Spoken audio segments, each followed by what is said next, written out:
Hey, good morning, social media. So in this video, I'm going to talk about something I've been meditating on for a while. Like most Americans, I watched the Michael Jordan documentary by ESPN, The Last Dance. And man, while I was watching these 10 episodes, the Lord was speaking to me in volumes. I mean, there's just so much that I was thinking about as I was watching Michael Jordan and the Bulls and what they went through and the price that he paid. And then just like, it caused me to think back over my life. And there's just so much that I was thinking about. I talked to my wife about all of that. And so as I was praying about it, I may be led to do a series of videos about it, but this is the first one. The first one is about the cost of greatness. Greatness comes at a cost, and not everyone is willing to pay that cost. At the end of episode 7, Michael Jordan, they're asking him, hey, what are people going to think about you? Like, you come across some people, I guess some people say he's like an a-hole or this or that or whatever. He's coming across the wrong way, or what are people going to think about you when they see this documentary? And he said this, he teared up and he said, winning has a price and leadership has a price. And not everyone is willing to pay that price. And when he said that, he teared up, he thought about it, he was like, break, I need to take a break. And in that moment, you could feel it. Like you could feel what he felt. Like, he was like, man, I did all of this. And yeah.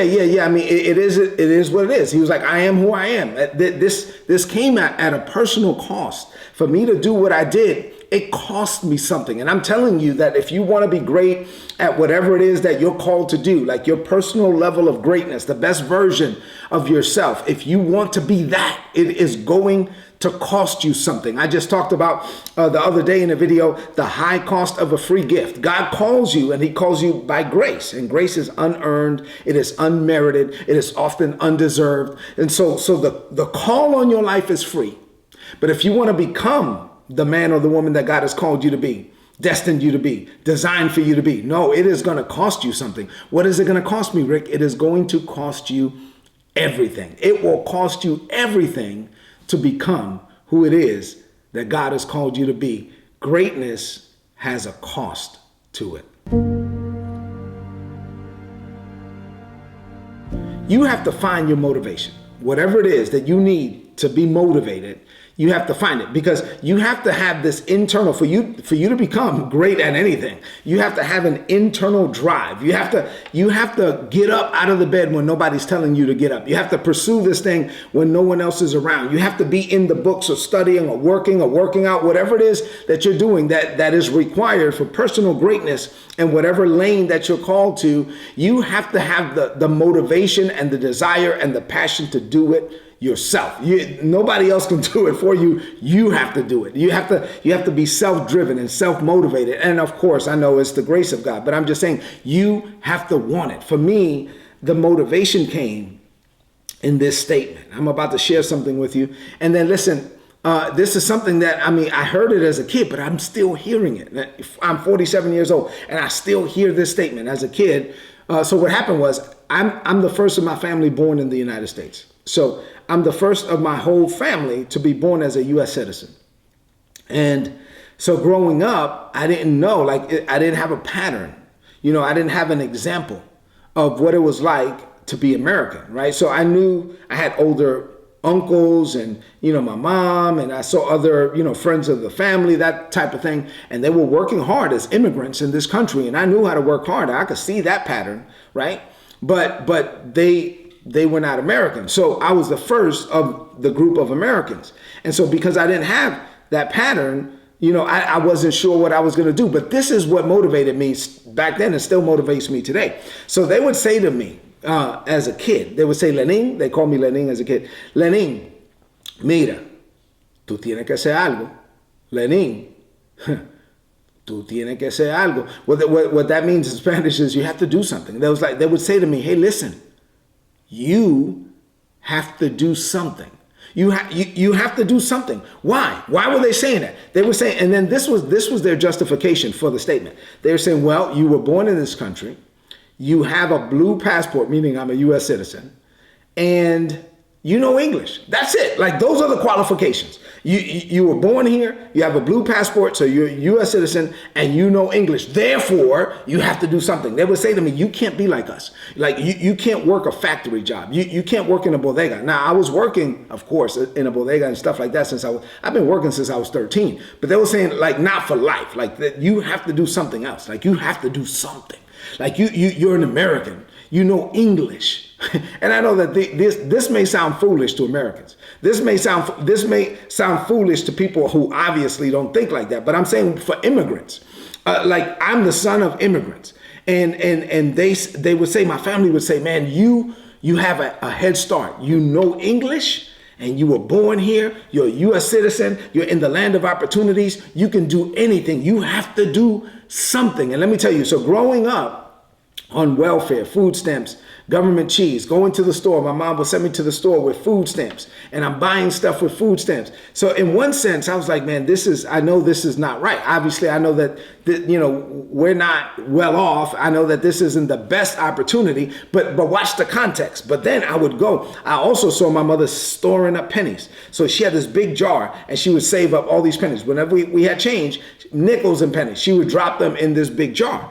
And in Brooklyn, nickels and pennies didn't get you much, but she was storing up these nickels and pennies. And then when we would go to the Dominican Republic as a kid, so this is what I saw in the Dominican Republic. So here in Brooklyn, I'm like, hey, low income, East New York, Brooklyn. And I'm going to tell you what my teachers told me here in a minute, but like, you're probably not going to be anything. That's what I was like, the environment.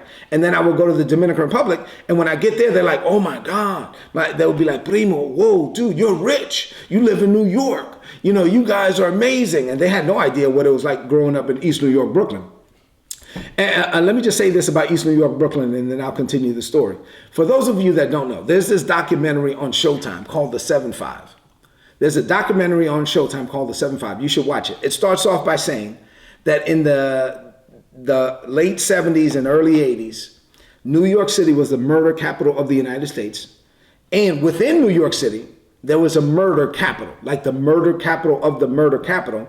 And there was a 5 square mile radius that was this epicenter for drugs and crack and murder and all of that.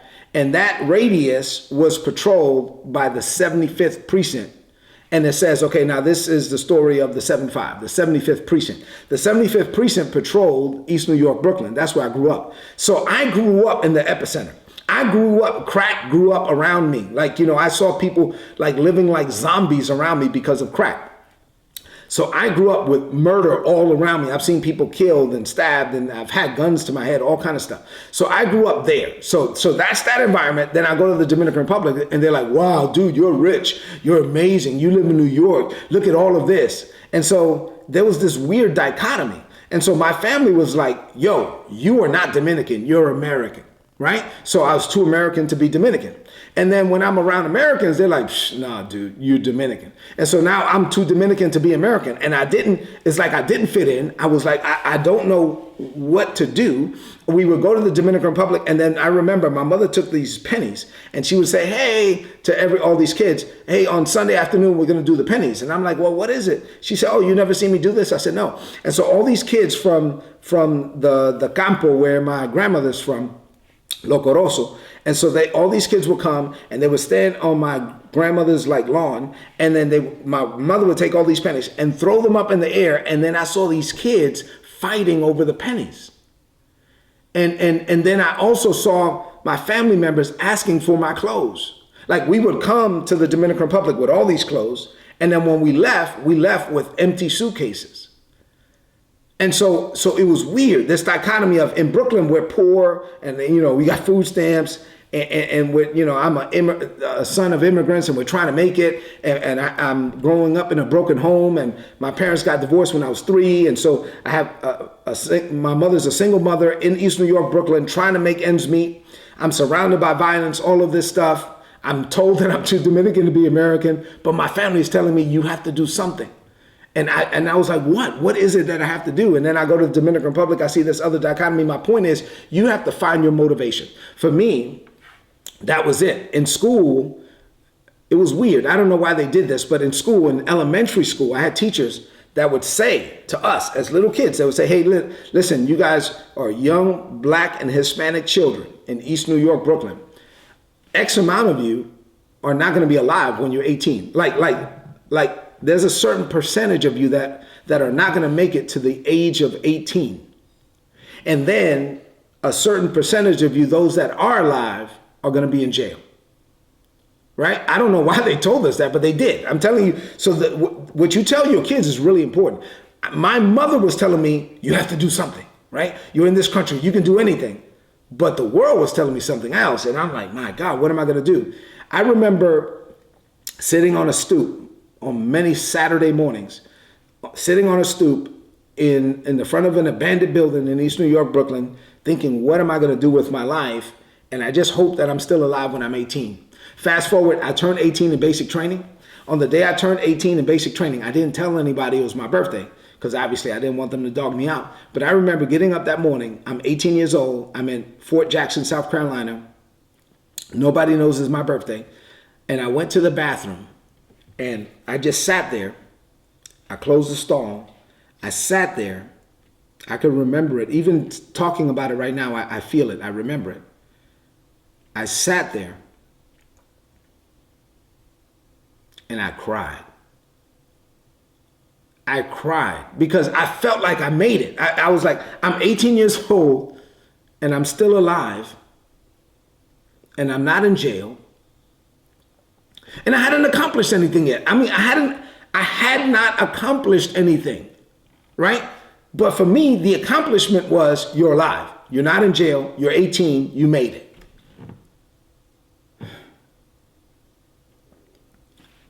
And then on the inside of me, I still hear, tú tienes que hacer algo. You have to do something with your life. You have to find your motivation, whatever that motivation is. Like I said, here I am 30 years later. I've, by the grace of God, accomplished a lot more than that. So now I'm 47. And in many ways, when I get up in the morning, I still kind of hear in the back of my head, Lenin, tú tienes que hacer algo. You have to do something with your life. I'm still, and I'm willing to do it. I am willing to pay the cost for greatness, to do whatever it is that's required of me to become whoever it is that God has called me to be. There's a cost for being great, and I am willing to pay that cost. I pray that you are willing as well. Let me just say this about this personal cost. This video isn't about my wife, but I'm going to slide her in here because she's so amazing. So I know, like, Isabella's story is different than mine. But they're similar in a lot of ways. And I can see, like that statement is not the same statement for her, like, you know, tú tienes que hacer algo. But there's something that drives my wife, right? And there's, I mean, she works her butt off. And so I'll give you a glimpse into it. A couple of years ago, we're in the Dominican Republic. And I saw this in this moment. This was something that really blessed me. Because, I mean, we do missions work. We've been in ministry, my wife and I, for over 20 years. But just a couple of years ago, we're in the Dominican Republic. We're handing out backpacks. We do our annual back to school drive for Rick and Isabella Pena Ministries. And so we're handing out backpacks. And my brother-in-law, Raul Almanza, he says, hey, he says to me, hey, can we give out some backpacks to, you know, he has like a foundation that supports where he grew up, El Caimito. And so I was like, yeah, we can give y'all some. And so the previous year, I think we had given them 100 backpacks. And so this particular year, we said, I'm going to give you 150. So we tell them 150 and they show up and they tell kids, hey, come. And so boom, 150. So we show up and we have 150 backpacks. Come to find out, 152 children showed up. And so as we're giving out backpacks, Isabella's there, my kids are there, you know, my sister's there, my brother-in-law's there. We're giving out backpacks. We're being a blessing. We prayed over the children. This is great. In each backpack, there's like 2 notebooks and pencils and pens and erasers and all that. So we're getting them started for the year, right? And so we're handing this out. And some of these kids walk kilometers to get there. And some of these kids like wore their Sunday best just to come get this backpack because, you know, their parents can't provide it. So they come and we're handing out backpacks and we get to the end and there are 2 kids left. And so there were 152 kids and we had 150 backpacks. And there were 2 kids left that were not going to get backpacks that day. And so to me, it was like, no big deal. We'll go and we'll bring more. And no, but for Isabella, it was different. This day helped me kind of get a glimpse into what motivates her, what drives her. For Isabella, it was different. Isabella, like, she lost it. She lost it. Like, she was crying uncontrollably, and she was like, we got to get these kids backpacks. And I was like, babe, I promise we will get them backpacks. It's okay. She was like, no, you don't understand. And so we went and we grabbed 2 backpacks because these particular 2 kids had walked like 4 kilometers to get these backpacks. And so Isabella lost it. And so we was like, hold on, let's take the backpacks from these 2 kids who live right here. Hey, look, hey guys, I promise you I'll be back and I'm going to bring you more backpacks. And we gave them to these 2 kids so they could walk 4 kilometers home and show their mom and their dad, hey, I have a backpack, you know? And so what happened was Isabella, when she lost it, she shared with us, the group there, and she had never shared this with me before, but I mean, like, you know, she had told different stories, but I saw it. Like, I saw that raw emotion. In a lot of ways, that's what still drives me. Like, I don't want to fail. Like, you know, I got to do something. I was told I have to do something with my life. And so Isabella was crying and she said, that was me. So my wife used to go, like when missionaries came and you know, they'd be like, hey, there's some missionaries over here. And she would have to walk kilometers to get there. And when they got there, they would line them up by last name. And her maiden last name starts with a T, Toussaint. And so they would like oftentimes put her in the back of the line. And she knows what it's like to get to, like, you've been there for hours and you walk kilometers to get here and you get to the front of the line and they say, sorry, we ran out. She knows what that sting feels like. And she was like, I'm not going to let those kids feel that sting. I'm not going to let those kids walk home with no backpacks. I'm not going to do it. And I said, baby, I promise you we won't. And we brought them 10 more backpacks to that area and we took care of it. But that's what motivates her. I mean, why does Isabella, you know, do what she does? And she gets up so early and she goes to sleep so late and she works so hard. Why do I do what I do? And I get up early and go to sleep late and work hard.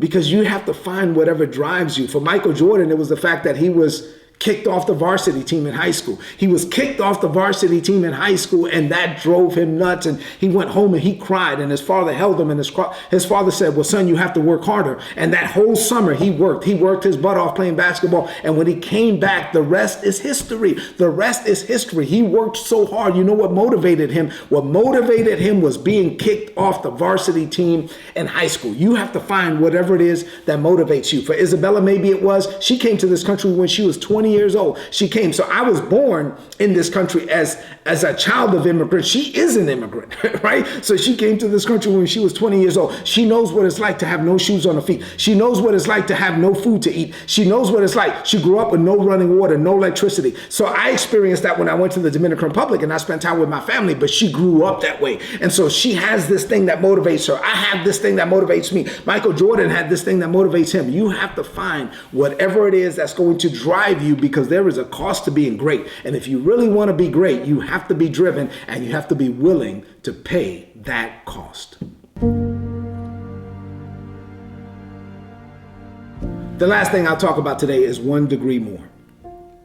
1 degree more. Water boils at 212 degrees. At 211 degrees, water is just hot water. So if I have one pot here that's 211 degrees, it just looks like hot water. I have one pot here that's 212 degrees. It looks completely different. The water is rumbling and the water's turning over and it looks like there's activity. And this pot is 1 degree hotter than the other.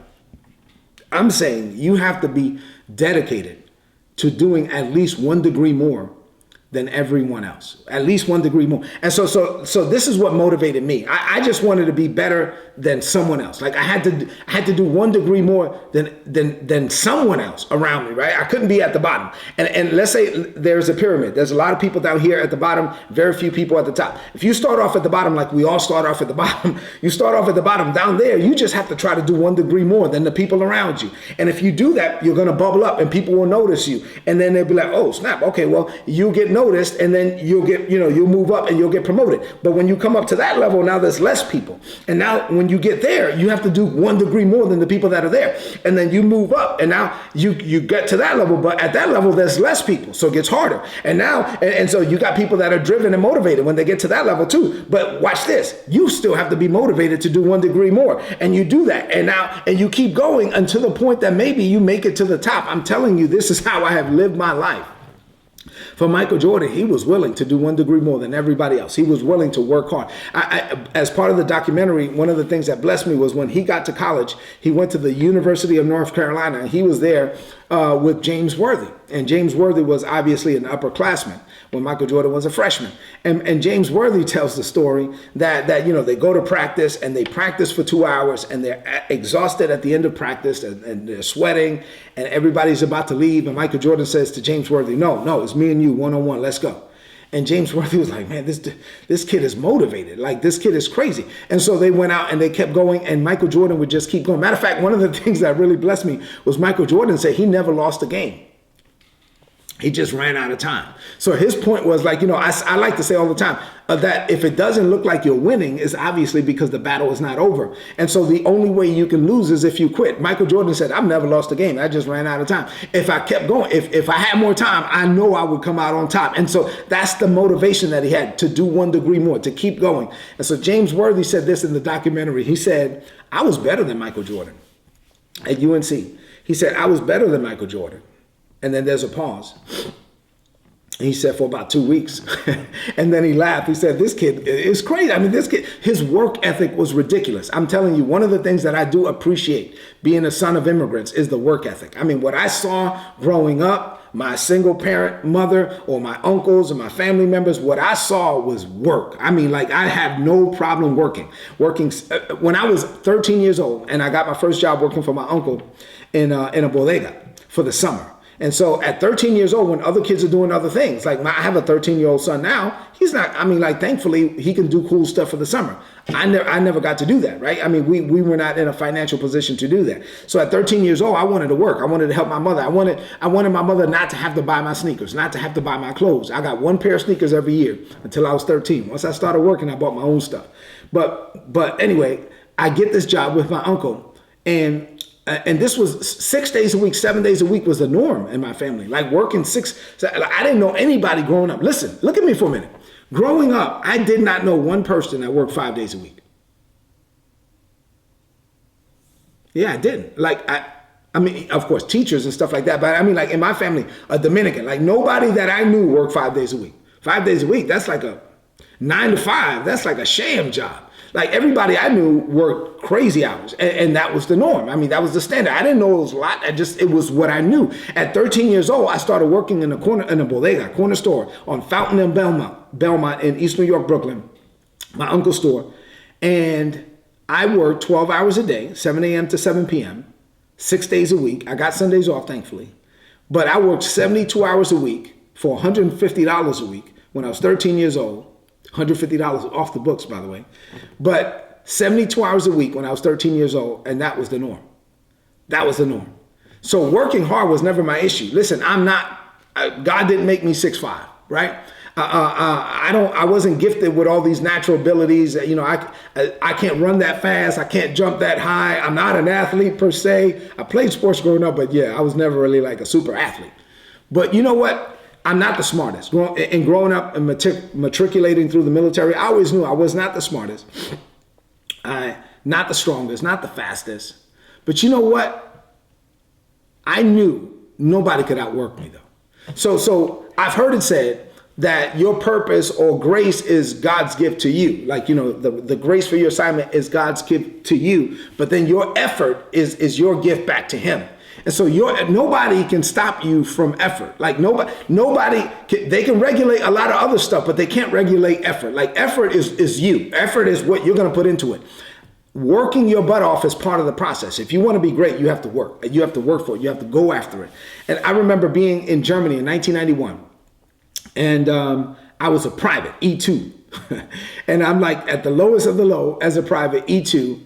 And I remember going, and I'm proud of myself. I'm proud of my 18-year-old self for even asking this question. I remember being a private E2. I understood like the path. I was taught on what was going to be required for me to make E4, right? So from me to make PV2 to then PFC to then specialist, I kind of understood what that path was. And really that was on me. Like I had to do whatever I had to do to make specialist. From E1 to E4, that's kind of like on you. I had to put in the work, and I was willing to put in the work. I had no problem doing 1 degree more than anybody else.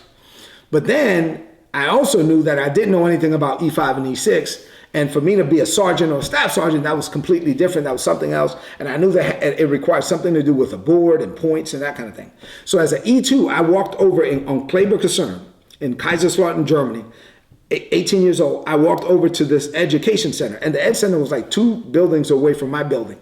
And I remember going into the Ed Center on Kleber Kaserne. And there was a retired Sergeant Major there and that ran the Ed Center. And I said, Sergeant Major, I need you to help me. He was like, okay, what's up? I said, what do I need to do to make E5? And I'm an E2 at the time, right? And he said, what? I said, what do I need you to tell me, what can I do now to prepare for E5? And he looked at me kind of strange. And he said, well, I don't get very many privates to come in here and ask me that question. I said, who was Sergeant Major? He said, okay. He said, well, this is what you need to do. And then he started to explain to me the points required to make E5. And if I wanted to get some of those points now, I needed to take college classes. I needed to do correspondence courses. For those of you that, like, if you're a young person that's watching this, I know this is going to sound funny, but for us to take courses back then, we had to mail off like a piece of paper, fill it out, put in a request, put a stamp on it, put it in the mail it off, and say, hey, this guy wants to take this class. They would then send you back a book, right? And with a test at the end of it. You read the book, took the test at the end, mailed that back, and then they mailed you the next book. And you kept doing that until you were done. That's called a correspondence course. And then when you were done, they would mail you back a certificate saying, hey, you completed it. I would take that certificate to the S1, my personnel division, and then they would put it in my records. I'd get some points. That's crazy. Like, obviously today we don't have to do all that. But anyway, I did that. So I was willing to do that. I signed up for college courses in 1991. I'm going to say something about that here in a minute. And then I started taking correspondence courses, and I put in the work. I was willing to work. To me, like working in the Army, like what we did at 6:30 in the morning, PT, that was for us. Physical training, that was for us. Then what we did throughout the day, like 9 a.m. formation, and we most of the time got off at 4:30 or 5 p.m., to me, that was like cake. I mean, like, this is nothing. Like 40 hours a week is ridiculous. Like I know what it's like to work. So as a private, I felt like I wasn't doing anything. I felt like that was not work at all. So I had all this other time. What am I going to do with it? I worked on being an E5. I made E5 quick. I made E6 fast. And so I was a staff sergeant at 22. I became a warrant officer at 24 because I knew what it meant to put in the work. You have to put in the work. I'm not going to sugarcoat this. If you want to be great at anything, you're going to have to work for it. Like, oh, but it's the grace of God. Yeah, I got it. But God graces you to work. Right? Ephesians 2:10 says that there's a work that God has called you to do. And guess what? It's called work because you have to work for it. You have to go do it.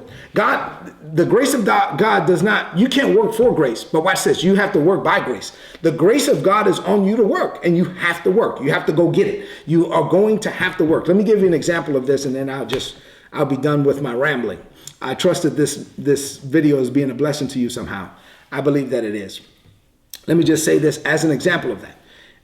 My wife and I got stationed in the National Capital Region in 2010. I was just coming out of Iraq. Isabella was just coming out of Iraq. We're coming out of Iraq. We get stationed to the National Capital Region. Isabella is stationed on Fort Belvoir. I'm stationed at the Pentagon. Isabella is now working at the operating room in the DeWitt, I think it was called DeWitt Army Hospital. And soon thereafter, she had to transition the OR, and she was actually in charge of the whole transition team to move basically that hospital over to Fort Belvoir Community Hospital, which was $1 billion hospital that was being built. And let me just say this, I'm proud of Isabella. She retired as the officer in charge of the most advanced robotic surgery department in the Department of Defense when she retired as a major. So I'm very proud of my wife. So anyway, back then, so now it's 2011. I'm working as the senior technical advisor to the Army CIO G6. Isabella's working, preparing this team to transition over to Fort Belvoir Community Hospital. And in 2011, I finally completed my bachelor's degree. Yes, you heard me right. I started in 1991, and 20 years later, I finished my bachelor's degree. I just didn't make it a priority. I was doing other things. And so when I was in Iraq, and in 2008, 2009, I said, I need to finish this thing. So I was taking classes while I was working 16-hour days.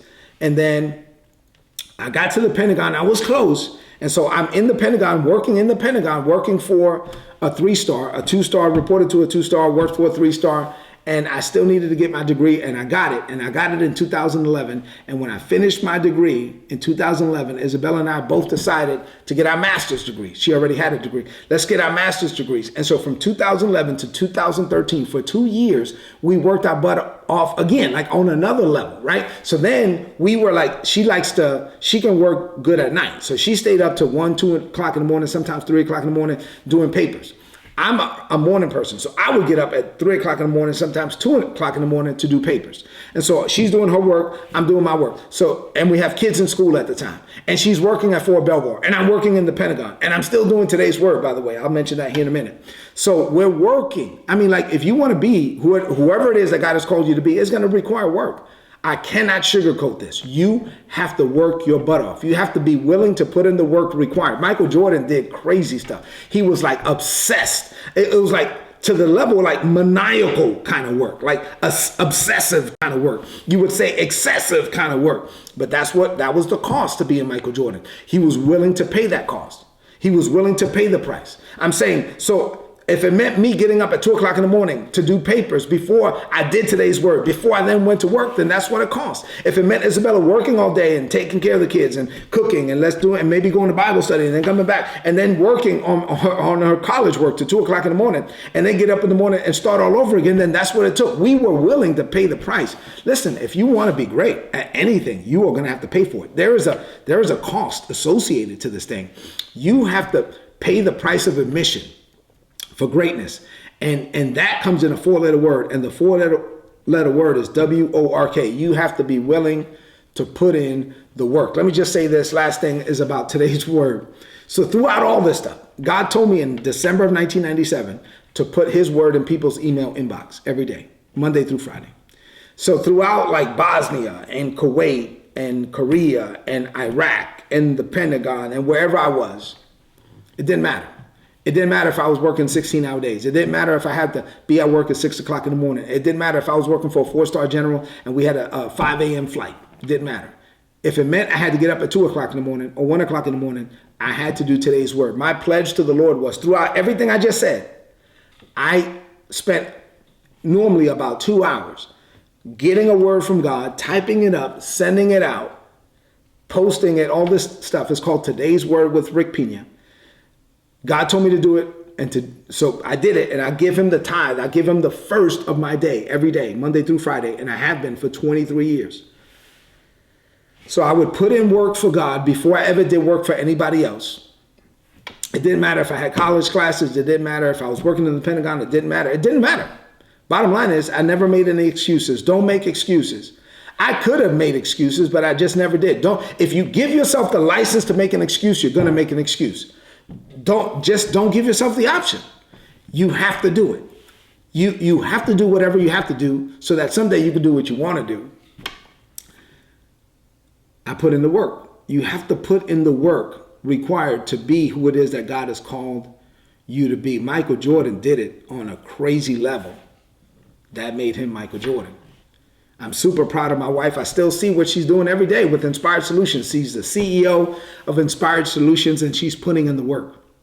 I'm doing what God has called me to do, and it still requires work. There is no retirement plan in God.